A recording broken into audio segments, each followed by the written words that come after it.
I let my neighbor's brother stay in my basement after he lost his job. 2 weeks later, I found my tools missing, my fridge empty, and a lock on my bedroom door. "This feels more like home than yours ever did," he said. I called the police, but what he told them first nearly got me. I live alone in Dayton, Ohio. It's not the best neighborhood, but it's stable. You know the kind, people wave from driveways but don't get too involved. My house isn't big, just a split level with a half-finished basement. It's always been enough for me. A couple months ago, my neighbor Carlos came over with a strange look on his face. We weren't close friends, just friendly. He said, "Hey man, do you mind if I ask a favor?" I remember wiping my hands on a dish towel and saying sure, thinking it'd be something like borrowing a ladder. Instead, he said, "My brother's in a bad spot. Lost his job, no place to go. Can he crash at your place for a bit?" I hesitated. He must have seen it in my face because he quickly added, "Just a week or two. He's quiet. Doesn't do drugs, nothing like that. Just needs time to get back on his feet." I told him okay. Looking back now, I still don't know why I said yes. Connor showed up that evening. Carlos wasn't lying. The guy looked like hell. Bags under his eyes, clothes that didn't fit. He had one of those nervous, too long handshakes. He called me sir the first time we talked. I helped him bring his stuff down to the basement. A duffel bag, a plastic laundry basket full of clothes, and a laptop. I set him up on the futon, gave him towels, showed him the mini fridge, even gave him the Wi-Fi password. He said, "Thanks. You didn't have to." "Really?" I told him, "We all need a reset sometimes." For the first few days, he was quiet, kept to himself. He got a job at a warehouse doing graveyard shifts, and during the day, I barely saw him. But slowly, things started to change. First, it was the tools. I went to hang a new mirror in my bathroom, and the drill set I always kept in the laundry room was gone. I checked everywhere. Then I saw it in the basement, set up next to a pile of wood and nails. Like he'd made himself a little workshop. I didn't say anything, just assumed he meant to put it back. Then it was the fridge.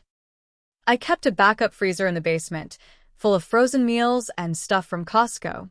One night, I went down to grab something, and it was half empty. Not he took a few things empty, more like someone had been using it for weeks. I asked him about it. I tried to be casual. "Hey man, noticed some stuff gone from the freezer. You using it?" He didn't even blink. "Yeah, I figured since you said I could help myself." I hadn't said that. Still, I let it go. I kept letting things go. Then I found a lock on my bedroom door. It was a Saturday. I'd been out getting groceries. When I got home, my keys didn't work on my bedroom door. I stood there like an idiot, jiggling the knob, trying to remember if I'd locked it differently. Then I saw it. Someone had screwed in a chain lock.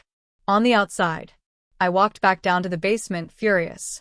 I asked him, "Did you touch my door?" He shrugged. "I thought it'd help. You said you wanted more privacy, remember?" "I never said that." Then he added something that made my skin crawl. "This place feels more like home than yours ever did." I just stared at him. He smiled, like I was the guest. That's when I called the police. I explained everything. That I'd let him stay. That he wasn't on the lease. That things were missing. That he was changing locks. They showed up about 20 minutes later. I was waiting outside. But here's the part that still messes with my head. He'd already called them. He'd called them and said I was unstable. That I'd kicked him out. That I'd threatened him. He told them he'd paid me rent he hadn't. He told them I'd screamed at him, taken his stuff. When they came, they were calm, professional. But I saw the way they looked at me. One officer asked, "Can we see the freezer receipts he mentioned?" "What receipts?" I asked. Apparently, he'd kept grocery receipts. Stuff he'd bought and left in the basement. It looked like he'd been planning this. The chain on the door, he told them it was always there. That he thought I installed it for safety. He even showed them texts. Stuff taken out of context. I'd texted "make yourself at home" on his first day there. That's what he showed them. They didn't arrest him. They said it was a civil matter. That I'd let him stay, and he'd established residency.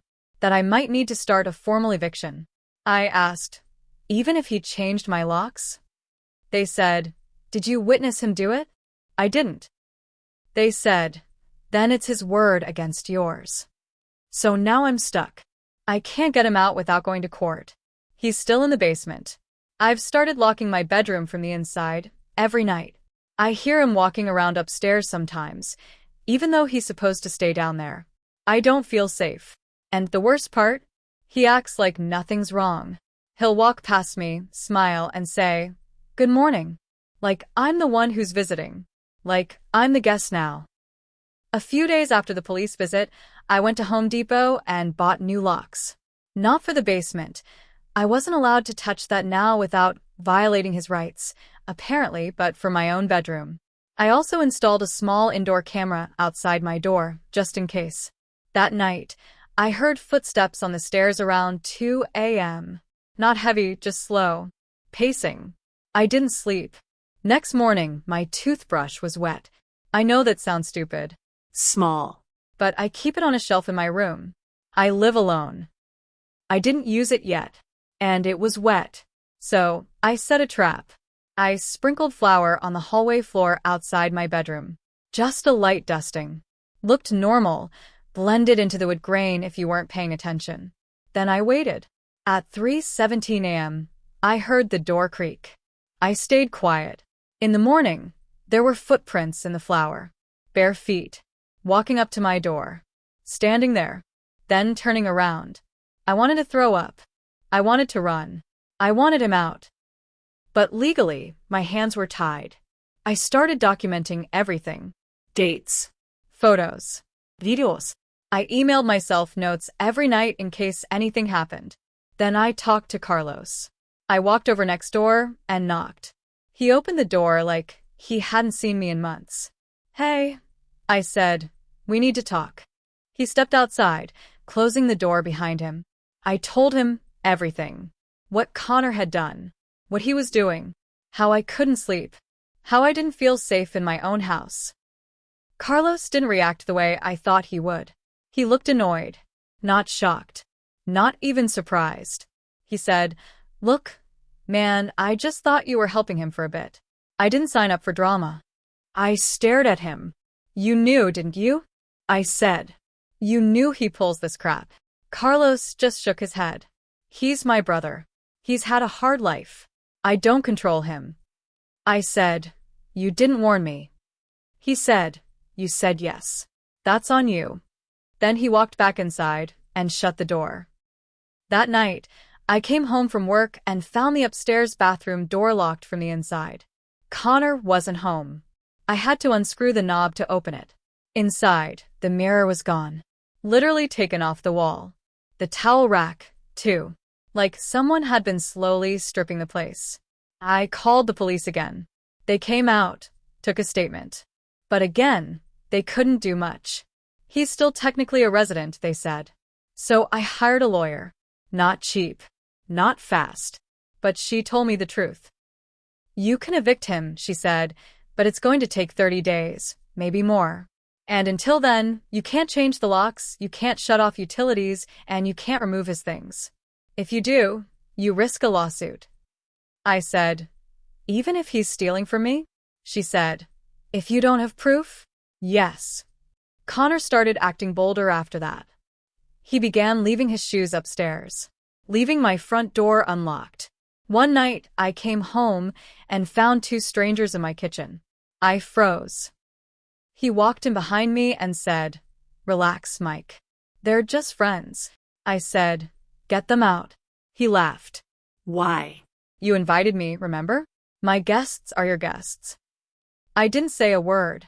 I just walked to my room, locked the door, and sat on the edge of my bed for hours. I didn't even move. But the worst part came last week. I went to my car at 7 a.m., coffee in hand, ready for work. There was a note under the windshield wiper, folded neatly.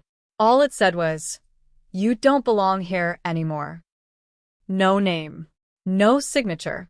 Just that one sentence. I've started staying late at work. Some nights, I sleep in the back office. My friends ask if I'm okay. I tell them I'm just tired. Truth is, I'm scared. My house doesn't feel like mine. My locks don't mean anything. I started carrying a small recorder in my jacket pocket. Not the fancy kind, just a cheap one from an office supply store. I'd click it on whenever I walked in the house, just in case he tried something or said something I could use in court. I didn't even know if that was legal in Ohio without both people knowing, but I didn't care anymore. The next big thing happened on a Thursday. I got a call from my bank's fraud department. Someone tried to use my debit card at a liquor store 5 miles away. $320. Declined. I checked my wallet. Card was still there.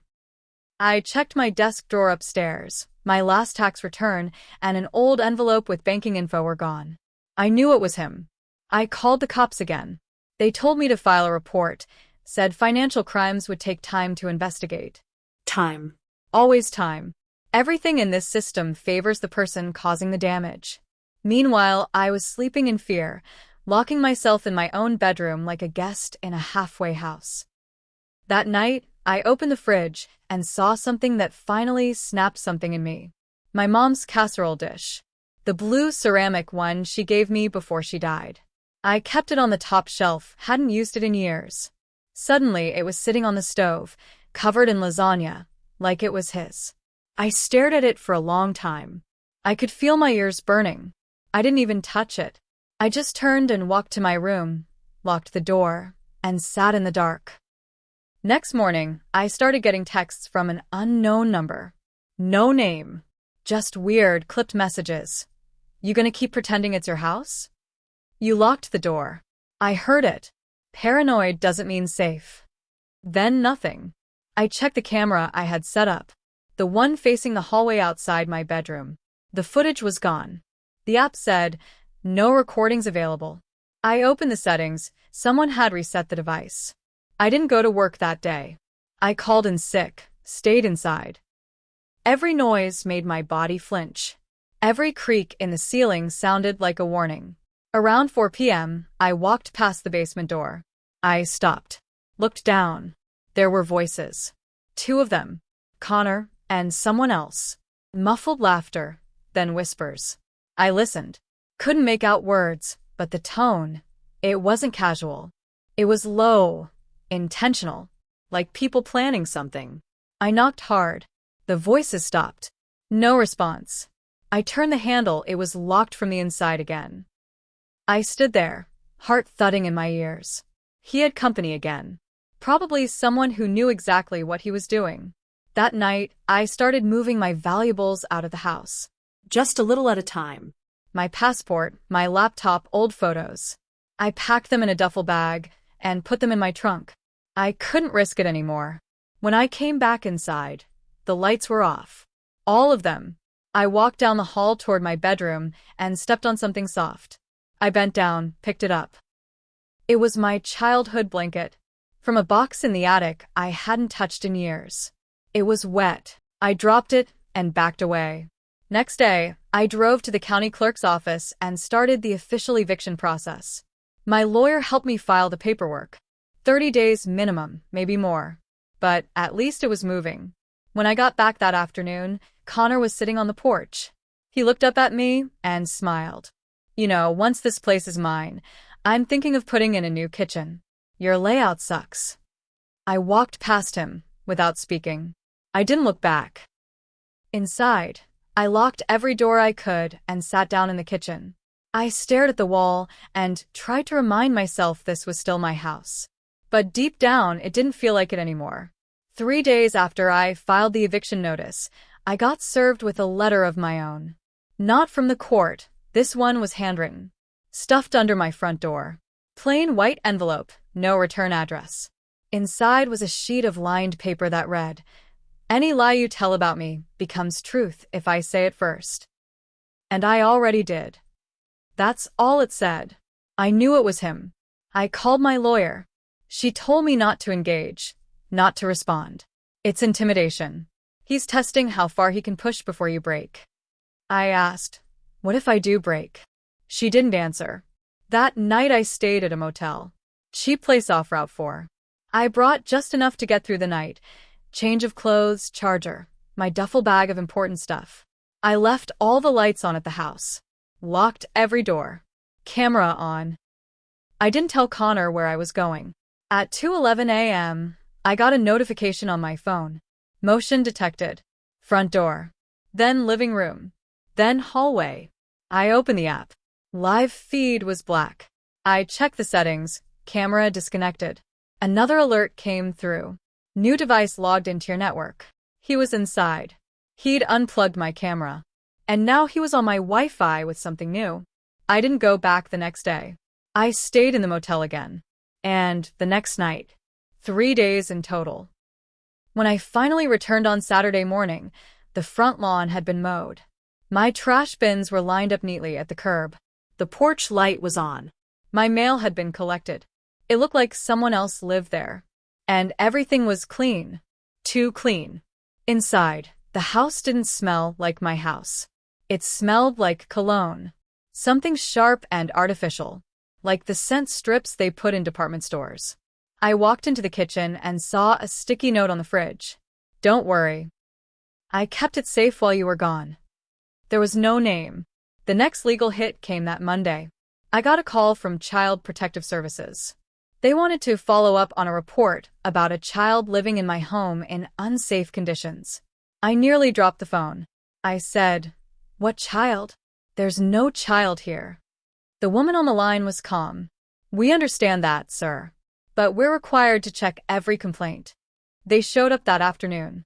Walked through the house. Took notes. Left politely. Later, I got a copy of the report. Someone had told them I was hiding a child in the basement. Described the layout in perfect detail. The futon. The mini fridge. Even mentioned the lamp I'd given Connor when he first moved in. This wasn't a random report. It was someone who knew. I knew I had to escalate. I called my lawyer and told her I wanted a restraining order, even if it didn't stick. "You need something in writing," she said. "Even if the court doesn't grant it, it shows you're responding to threats." We filed. Court date was set for 2 weeks out. I began documenting everything. Every note. Every time he turned off my camera. Every passive-aggressive comment. Every stranger that came into my house. I kept a folder. Printed screenshots. Bought a backup battery for my phone. Then last Friday, I came home and saw something that made me stop cold on the front porch. My welcome mat was gone. Replaced with a different one. It said, "This must be the place." I unlocked the door, walked inside, and found all the lights off. The house silent. The air smelled like food, something cooked, something rich. Like pot roast. I walked to the oven. Inside was a casserole dish. The same one from before. Covered in foil, still warm. There was a fork next to it on the counter. One fork. One chair pulled up to the table. And another note. "You can eat first. I'll clean up later." I didn't touch it. I walked to my bedroom, locked the door, and sat on the floor with my back against it. I left the lights off. I couldn't sleep. Not because of noise, but because it was quiet. Too quiet. Like someone was waiting. Like someone had already decided how this ends. The next week started with a phone call from my job. My manager sounded uneasy. "Mike, HR got a weird voicemail about you. Something about," he paused, "violent behavior and mental health issues." My stomach dropped. He continued, "We know it's probably crap, but we had to document it. Just letting you know." I hung up and stared at the wall. He was trying to ruin my life. Not just my house. My reputation. My ability to function outside the house. That night, I stayed up in the hallway with my phone in my lap and my back against the bedroom door. Around 3 a.m., I heard something down in the basement. Not movement, drilling. Soft, slow, methodical. Like someone was installing something. I texted my lawyer. Even at that hour, I knew she wouldn't see it until morning, but I had to get it down. He's doing something down there. Adding something. I can't prove it, but I hear it. I recorded audio. 10 minutes of soft scraping and a low, intermittent electric whir. I didn't sleep, just waited for morning. When daylight came, I went to the basement. I opened the door slowly, heart thudding. The light was on. tools were neatly lined up against the wall. The futon had been moved. There was a small wooden table in the corner now. On it, a black file box. Locked. Beside it was a photograph. Face down. I picked it up. It was a picture of me, taken through the living room window, from outside. In it, I was sitting on the couch, reading. I felt cold all over. I called the police again. They came, looked around. I showed them the picture. They said, "It's weird, but it's not illegal.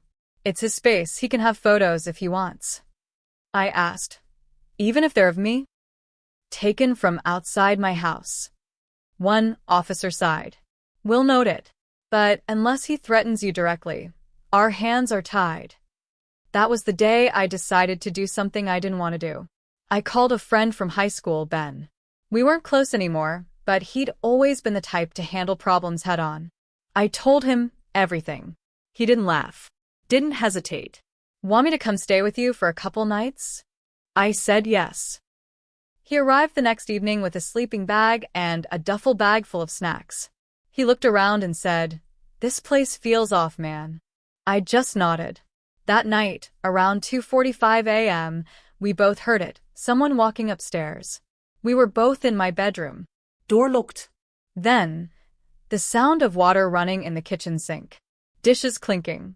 Ben looked at me. "You let him do that?" I whispered. "I don't let him do anything anymore." We stayed up.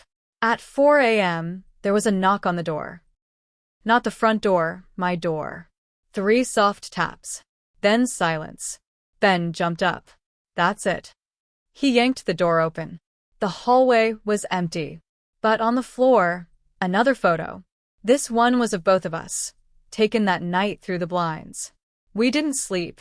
Ben called his cousin, a sheriff's deputy in the next county. Asked him what he'd do. His cousin said, "It sounds like you're about one step away from him filing something against you. Get everything on paper. Every photo. Every receipt. You're walking into a setup." The next morning, I found an envelope taped to my car windshield. Inside was a single printed page. Proof of violence. Ready to use. No explanation. No photos. No signatures. Just the threat. That was the day I realized he wasn't just squatting. He was building something. A case. A trap. A story. And every day, I was the one helping him write it just by reacting. The court date for the restraining order finally arrived. It was held in a small county courtroom, barely 12 chairs in the gallery. I sat alone, with a manila folder in my lap, photos, screenshots, written logs. My lawyer sat beside me, calm and unreadable. Connor walked in wearing a clean polo and slacks, hair combed.